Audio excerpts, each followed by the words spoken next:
안녕하십니까. 오늘 장동혁 의원이 금태섭의 아침 저널 BBS 라디오입니다. 금태섭 전 의원이 진행하는 옛날에 저 1회 방송에 제가 인터뷰로 나간 적이 있어요. 전화 인터뷰를. 금태섭 제 서울대 선배인데 이분이 BBS 라디오를 진행하는데 제가 한테 1회 때 전화 인터뷰를 한 적이 있는데 거기 장동혁 의원이 오늘 출연해가지고 질문에 답을 했는데 이게 제가 100% 동의하는 이런 부분입니다. 뭐냐면 전환길 강사 문제하고 그 다음에 신천지 문제에 대해서 질문을 받고요. 대답한 이런 인터뷰입니다. 먼저 전환길 강사에 대해서 장동혁 의원이 뭐라고 했냐 이렇게 이야기했습니다. 그동안 당을 위해서 싸워왔고 우리 당을 적극 지지하고 우리 국민의힘과 함께 싸우는 분들이다. 이런 분들을 무조건 배척하면 되느냐. 그러면서 우리 당의 입장과는 약간 다르다. 이렇게 이야기하면 되지. 굳이 조금 생각이 다르다고 오지 마세요. 나가세요. 앞으로 얼씬도 하지 마세요. 이렇게 배척하는 게 맞냐.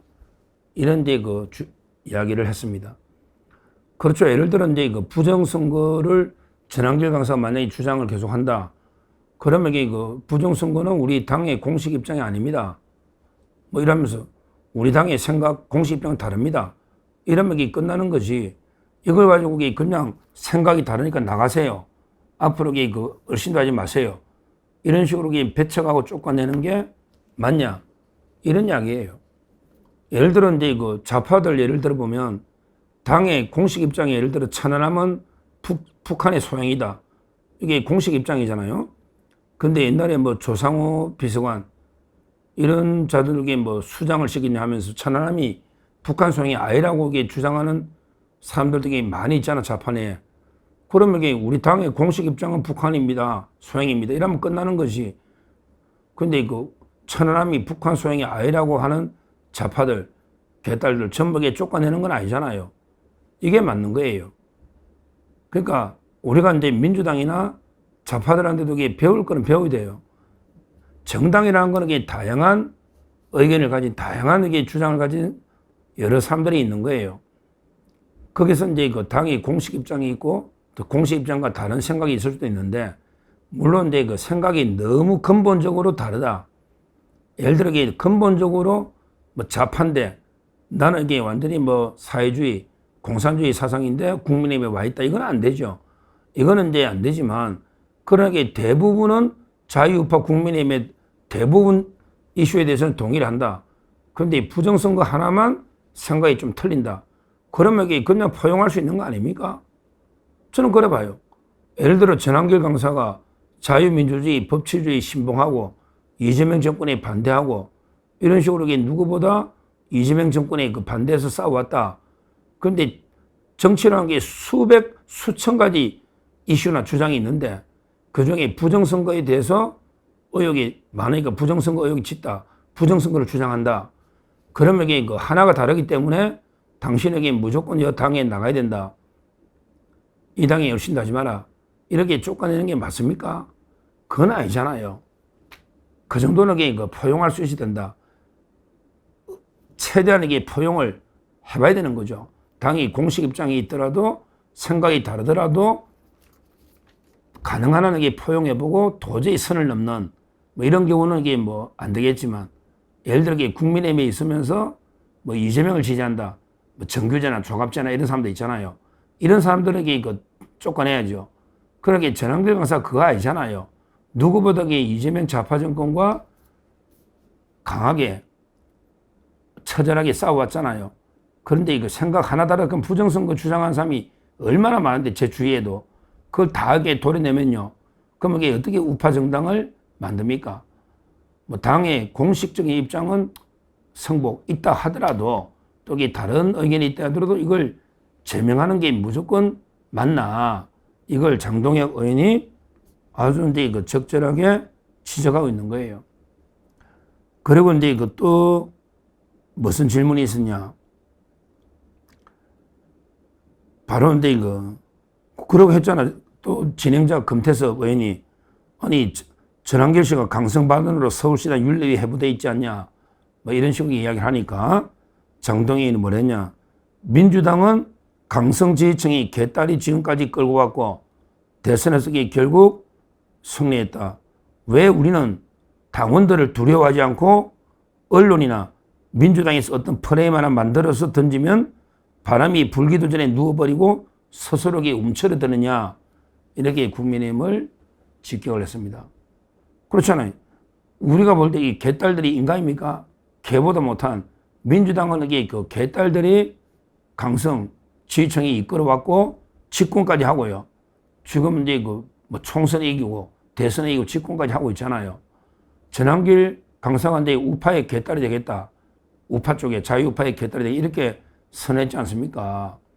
근데 민주당은 이제 우리가 개딸 욕해도 민주당은 개딸 욕 안 하잖아. 눈치 보지. 그렇잖아요. 근데 우리는 보세요. 장동혁 말이 딱 맞잖아요. 민주당은 이게 개딸이 끌고 왔고 승리까지 했는데 왜 우리는 당원을 두려워하지 않고 언론이나 민주당에서 어떤 프레임 하나 만들어서 던지면 바람도 불기 전에 누워버리고 움츠러드느냐. 바로 이게 민주당의 프레임이거든. 민주당에서 또 이게 언론에서 야 부정선거 주장한 놈들은 전부 다 반국가 세력이야. 도려내야 돼. 부정선거 주장한 사람들은 거구 세력이야. 이런 식으로 프레임 만들면요. 거기에 뭐 한동훈이나 안철수나 부안해동 해가지고 그래 부정선거 주장하면 다 거구야. 이렇게 동조하면서 오히려 스스로 움츠러드는 강하게 좌파들이 거구라고 주장하면 예를 들어 뭐 탄핵 반대하고 부정선거 주장하면 거구다. 이렇게 좌파들이 주장하면 강하게 맞서서 야 너희는 이재명이나 김어준이나 너희는 부정선거 주장 안 했냐? 실제 이런 식으로 강하게 맞받아치지는 못하고 거기에 왜 거구냐? 거구가 뭐냐? 오히려 너 개딸들이 걱정 아니냐? 이렇게 맞받아치되는데 오히려 좌파들의 프레임에 놀아나가지고 한동훈이나 안철수나 놀아나가지고 동조해서 오히려 동지들이 다 거구다. 이런 데 하니까 이게 당이 되겠느냐? 이렇게 질타를 한 겁니다. 자, 그리고 이제 두 번째 신천지 문제. 이게 아무리 봐도 저는 홍준표 시장의 폭로가 납득이 안 돼요. 본인이 2022년에 별장에서 이만희 신천지 교주 만나 들었다는데, 근데 한번 생각해 보세요. 이만희 교주를 이게 별장에서 홍준표가 왜 만났을까? 그부터 의심이 들고요. 근데 홍준표하고 이만희 총재가 얼마나 친하면요. 그런 극비 사항을 우리가 조직적으로 10만 명 가입시켜서 윤석열 총장이 우리 압수수색을 안 해주고 고마워서 은혜 갚다고 10만 명 동원해가지고 우리가 대통령 후보로 만들어줘서 이런 식의 이야기를 이만희 총재가 홍준표한테 왜 했을까? 둘이가 무슨 친분이 있길래 이거 말이 안 되는 이야기고요. 그리고 이제 10만 명이란 게 원래 종교 우리나라 다 합치면 한 1억 명 넘을걸요. 뭐 불교도 1,000만 불교도 기독교 1,000만 뭐 천주교 뭐 예를 들어 700만 이렇게 다 합쳐보면 이게 종교인이에요. 1억이 넘어요. 근데 우리나라 아직 무교가 절반이 넘거든요. 그러니까 이제 한마디로 종단마다 숫자를 약간 세를 좀 불리는 이런 게 있을 수밖에 없잖아, 누구나. 그러면 과연 이게 신천지가 10만이나 될까? 또 이게 10만 신도라 해서 다 100% 이게 책임당원을 몇 달 동안 당비내가 할 수 있을까?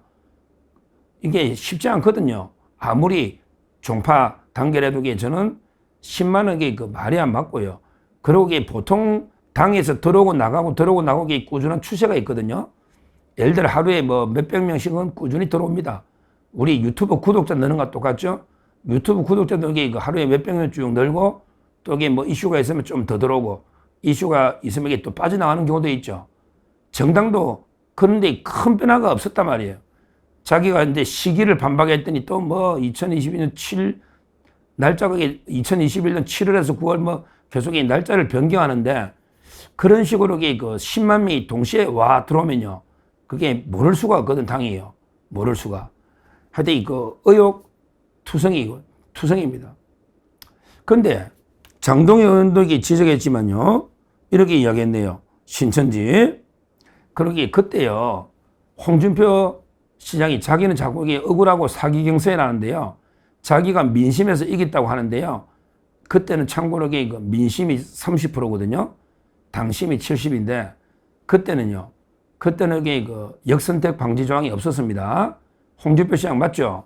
그때는 이게 역선택 방지 조항이 없어가지고 좌파들이 윤석열이가 제일 무서우니까 그래서 이게 역으로 선택해서 홍준표 여론 답해준 거 홍준표 시장 인정하시죠? 그래서 그때 홍준표 시장이 얻은 여론은 무슨 표다? 홍준표가 아니고 꿔준 표다.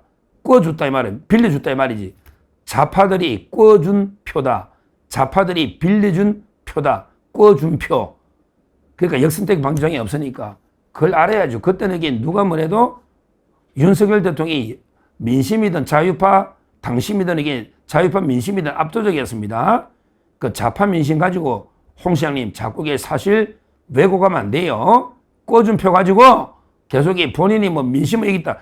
자유파 민심을 봐야지 좌파 민심을 이기면 뭐합니까? 그건 이게 오히려 좌파들이 윤석열을 겁냈다는 거 아닙니까? 그러기에 분명히 제가 팩트를 밝혀드립니다. 자, 하여튼 거기에 대해서 이제 장동혁 의원이 뭐라고 했냐? 이렇게 했네요. 그분들도, 저 신천지 교인들, 그분들도 대한민국 국민으로 정치활동을 할 수 있다. 그쪽에 신천지 믿음에게 투표권을 뺐습니까? 신천지 신도들에게 투표권이 없습니까? 우리 대통령 선거할 때. 또는 총리, 국회 총선에서 투표권이 없습니까? 지방선거에 투표권이 없습니까? 아니, 신천지 교도든 통일교도든 불교도든 기독교도든 전부 국민으로서 다 1인당 1인 한 표 투표권이 다 있는데 그분들이 뭐 정치활동하면 안 됩니까? 그것도 가만히 보고 웃기잖아요. 아니, 제가 당을 만드는데 신천지 10만 들어와. 통일교 10만 들어와. 우리 정관 목사님 10만 들어와. 다 들어가게 100만 만들면 좋지. 제가 정당 만드는데 누구는 빼고 왜 빼죠? 그게 말이 됩니까? 그분들은 한 표가 없냐고요. 그럴 건데 이렇게 이야기했잖아요. 그분들도 대한민국 국민으로 정치활동을 할 수 있다. 그러면서 어떤 당을 지지할 수도 가입할 수도 있다. 어떤 종교단체든 종교이든 자신들이 정치적 의사를 충분히 표현할 수 있다. 아주 이게 지극히 타당한 발언입니다. 그리고 또 장동희는 뭐라 했냐. 아울러 입당했다는 것만으로 누군가 문제를 지적하면 왜 우리는 맞서지 않고 스스로 눕고 도망치고 있냐. 이런 이야기입니다. 입당했다는 것만으로 문제 지적하면요. 우리가 이게 맞서 싸워야지 그냥 왜 들어눕냐 이 말이죠. 그리고 이게 만약 그분들이 입당해서 문제가 있었다면 우리가 확인해 바꾸고 개선해 나가겠다고 이야기하면 되지. 왜 입당 자체를 문제 삼느냐. 그러니까 입당 자체는 이게 아무나 이게 들어오라, 많이 들어오라 이거야. 입당 자체는 문제될 게 아니다. 다만 이제 입당해가지고 뭐 진짜 이게 당헌 당규를 어기는 뭐 해당 일을 했거나 뭐가 잘못이 있다면야 거기에 조치를 취하더라도 입당 그 자체야. 그러니까 제가 이게 정당 만드는데 많이 들어오면 좋잖아. 1,000만 명 들어오면 뭐 통일교든 기독교 뭐 신천지든 아니면 이게 뭐 더 뭐 어떤 종교든 많이 입당하는 게 뭐가 문제냐 이런 이야기죠. 실제 뭐 저는 이게 조직적으로 그런 입당식에서 경선을 왜곡한 이런 게 없다고 저는 보고 있는데 왜 추세라는 게 있거든요. 당원들이 꾸준히 매일 들어오고 안 들어오고 하는데 10만 명이 갑자기 들어오면 모를 수가 없다는 거죠. 왜 이제 와서 이거 홍준표 시장이 폭로하느냐. 이거는 이제 국민의힘을 괴멸시키려고 마치 이게 신천지당이다 국민의힘은 이렇게 괴멸시키려고 하는 이런 이제 자행위에 불과하다 이렇게 봅니다. 하여튼 장동희 의원 시원시원하게 이야기 잘하고 있습니다. 이번 전당대회는 오늘 안철수가요. 안철수가 이제 또 말도 안 되는 김문수 후보 보고 거취를 정해라. 이게 문제야 안철수도. 아니 정당하게 경쟁해가지고 이기면 되지. 안철수가 김문수 후보에게 그 대선을 이재명한테 갖다 바쳐 헌납했기 때문에 스스로에게 거취를 정해라. 이 말은 스스로 사퇴하고 나가라는 거잖아. 이게 좌파들의 생각, 이게 문제야. 아니 안철수 당신이 그냥 당당하게 겨뤄가지고 김문수를 이기든지 말든지 알아서 하지. 왜 미리 거취를 정해라. 이런 말도 안 되는 게 짓을. 본인도 대선 때 김문수 후보 당선을 열심히 뛰었잖아. 뭘 헌납을 해. 최선을 다해도 여러 데 역부족으로 이게 대선 패배할 수도 있는데 이걸 가지고 김문수 후보가 마치 이게 그냥 헌납한 것처럼 거취를 정해라. 이런 말도 안 되는 게 이런 게 해당 행위입니다. 참 이게 조경태나 안철수가 이런 게 해당 행위예요. 어떻게 후보 보고 미리 거취를 정해라. 헌납했으니까. 이런 게 말도 안 되는 주장을 하고 있습니까? 제가 보기에 제정신이 아니에요. 안철수도 제정신이 아니야. 그렇잖아요. 전당대회에 떳떳하게 우리 깨끗하게 한번 경선합시다. 당원대회 뜻했다. 이렇게 해야지. 미리 정권을 이재명한테 헌납했으니까 거취를 정해가 미리 사퇴하고 나가라 이 말입니까? 그러면 김문수 후보 보고 말도 안 되는 게 주장을 하고 있다. 하여튼 이번 전당대회는 뭐 제가 지금까지 분위기를 보면 김문수 후보하고 장동혁 양파전으로 가지 않을까 이렇게 보입니다. 다만 이제 50% 없으면 결선 투표로 가거든요. 근데 결선 투표는 이게 또 어떻게 될지 모르죠. 결선 투표로 가게 되면 과연 이게 또 떨어진 안철수나 조경태나 뭐 이게 한동훈에 떨어진 사람들이 누굴 밀까? 이 사람들에게 김문수도 욕하고 그다음에 장동혁도 엄청 욕하거든요. 배신자라고. 과연 이게 결선 투표 장동혁과 김문수가 1차에서 50이 안 돼가지고 결선에 1, 2등 갔을 때는 또 이게 한동훈계는 누굴 밀까? 이것도 이게 흥미진진한데 이건 제가 근데 한동훈계 여러 사람 좀 취재를 해서 다음에 상세하게 분석해서 한번 말씀드리고요.